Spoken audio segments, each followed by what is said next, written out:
కరీంనగర్ జిల్లా రైతుల నడ్డి విరిచింది. 15 రోజులుగా ధాన్యాన్ని కొనుగోలు చేయకపోవడంతో తాము తీవ్రంగా నష్టపోయామని రైతులు ఆగ్రహం వ్యక్తం చేస్తున్నారు.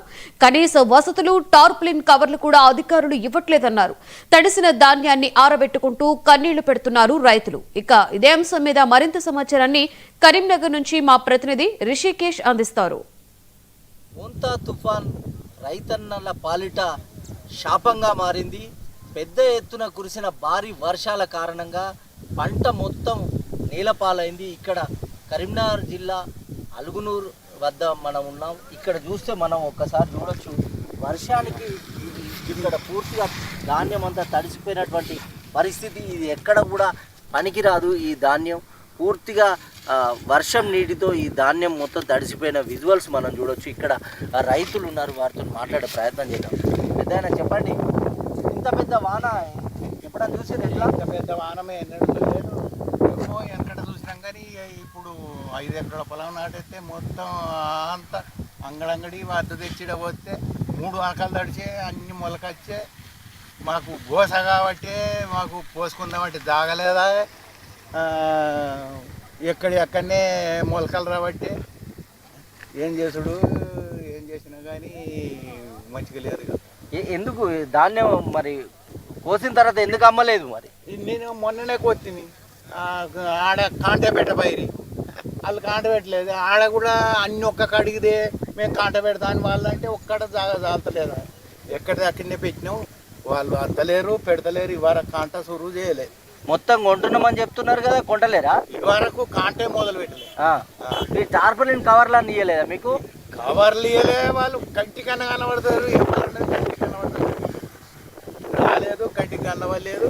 మాకు పోసుకుంటే తలవన్నీ ఇవ్వలేదు, కవర్ అన్నీ ఇవ్వలేదు, ఏది లేదు. మాకు ఏమన్నా ఇంత చూపెడితేనే అది ఆసేది. ఇప్పుడు కాంటలు వచ్చి ఎక్కడ పెట్టుకున్నా కానీ మాకు పోయి అలగదు. ఏ పంట వేసారు? సన్నాలు వేసారు? సన్నాలు, మొత్తం సన్నాలే. సన్నాలేనా? మొత్తం సన్నాలే. అవి మొత్తం మొలకొచ్చినాయి. ఇప్పుడు సగం మొత్తం నాశనం అయిపోయింది. ఇక ఏం చేసుడు? ఎన్ని ఎకరాల పంట పోయింది? ఇక ఎన్ని ఎకరాలంటే 5 ఎకరాలు అయితే ఇప్పుడు సగం పంట పోయినట్టేనే. మొత్తం పోయిందా? అంత మొలకొచ్చాయి. ఇప్పుడు అవి ఇటు పోయారాదా అటు పోయారాదా, ఉన్న కూళ్ళకు దాల్తలేపా. ఆ బురదల అంత బురదలకి వెళ్ళి ఇచ్చి ఇటు పోయేవాడు. ఏం పరిస్థితి మంచిగా లేదు. ఈ తుఫాను ఏం చేస్తారో ఏమో. ప్రభుత్వానికి ఏం చెప్తావు? ప్రభుత్వానికి ఏం చెప్తామంటే ఇక అన్నీ మొలకొచ్చినాయి, పోయినాయి. మరి మమ్మల్ని ఆదుకోవాలి. ఆదుకోకపోతే ఇంత వేసిపోతుంది. తడిసిన ధాన్యం కొంటామని అంటున్నారు కదా, ఎన్నడు కొంటారు? ఇంకా ఇది రేపు కాదు ఎల్లుండి ఇవి పెంటలో పోయాలి. అంతేనా? పెంటలో పోసినానికి కూడా పనికిరావు. మరి అవి కొంటారా? ఇక మళ్ళీ ఇప్పుడే కొనాలా? కొంటే ఇవ్వాలి. రేపు ఎల్లుండి 2 రోజులు కొంటేనే అక్కడికి. ఓకే. అవి 4వ రోజుల వరకు మొత్తం మొలకొస్తుంది, బూజెక్కుతాయి. ఇక అవి పనికే రావు. ఇక్కడ మరికొంతమంది చూశారు కదా, రైతన్న ఆవేదన చూస్తున్నారు. ఇక్కడ మరికొంతమంది రైతులు తమ యొక్క ధాన్యాన్ని ఆరబెట్టుకుంటున్నారు, తడిసిన ధాన్యాన్ని ఆరబెట్టుకుంటున్నారు.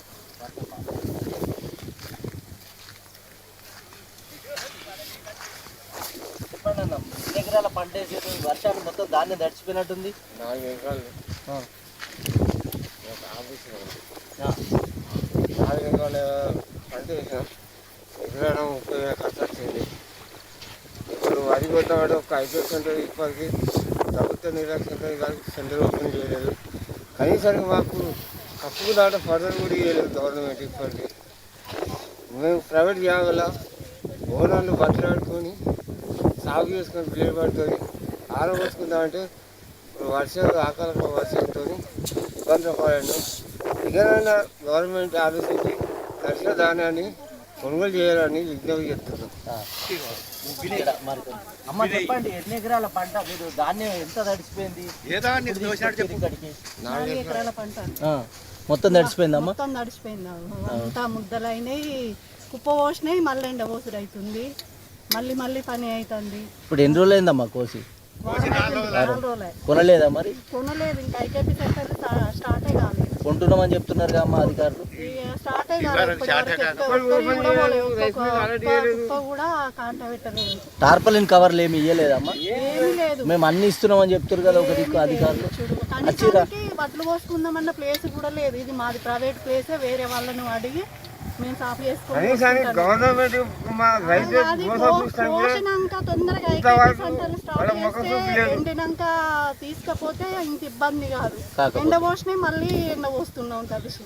ఇప్పుడు ఈ ధాన్యం పనికొస్తుందా అమ్మ? తడిసిన ధాన్యం ఫుల్ వాసన వస్తుంది. ఇది ఎంత తిప్పల పడితే మళ్ళా సెట్ అయితే తడిసిన ధాన్యం కొంటామని చెప్తున్నారు కదా అధికారులు. మొలకలు వస్తాయి. ఇప్పుడు కొంటూరు అమ్మ ఈ ధాన్యం కొంటూరు. ఆ ధాన్యం ఏం కొంటారు, ఎట్లా కొంటారు చెప్పండి మీరే. మేము కూడా దాన్ని రైతులకైతే మస్తు కష్టం అవుతుంది. ఏం చెప్తారమ్మా ప్రభుత్వానికి? ఇక ప్రభుత్వం ఏదో తొందరగా కష్టం కొంచెం విచారించాలి కదా. ఇంత కష్టపడుతున్నాం, ఇప్పటికే ఐకేపీ సెంటర్లు స్టార్ట్ కాలేదు. రైతులు పూర్తిగా తమ ధాన్యాన్ని ఎండబెట్టుకుంటున్నటువంటి పరిస్థితి. ఇప్పటికే కొనుగోలు కేంద్రాలు ప్రారంభించి ఇప్పటికే ఈ ధాన్యాన్ని కొనుగోలు చేయాల్సినటువంటి అవసరం ఉంది అనేటువంటిది రైతాంగం నుంచి మనకు స్పష్టంగా కనిపిస్తుంది. ఐకేపీ సెంటర్ల వద్ద, కొనుగోలు కేంద్రాల వద్ద ధాన్యం కొనుగోలు చేయకపోవడం వల్లనే తాము తీవ్రంగా నష్టపోయామని, తడిసిన ధాన్యాన్ని కూడా కొనాలనేటువంటిది రైతులు తమ ఆవేదన వ్యక్తం చేస్తున్నారు. పంట నష్టంతో పాటుగా ధాన్యానికి సంబంధించినటువంటి నష్టపరిహారాన్ని కూడా ప్రభుత్వం చెల్లించాలని వారు వేడుకుంటున్నారు. కెమెరా పర్సన్ శ్రీధర్తో ఋషికేష్, 99 టీవీ, కరీంనగర్.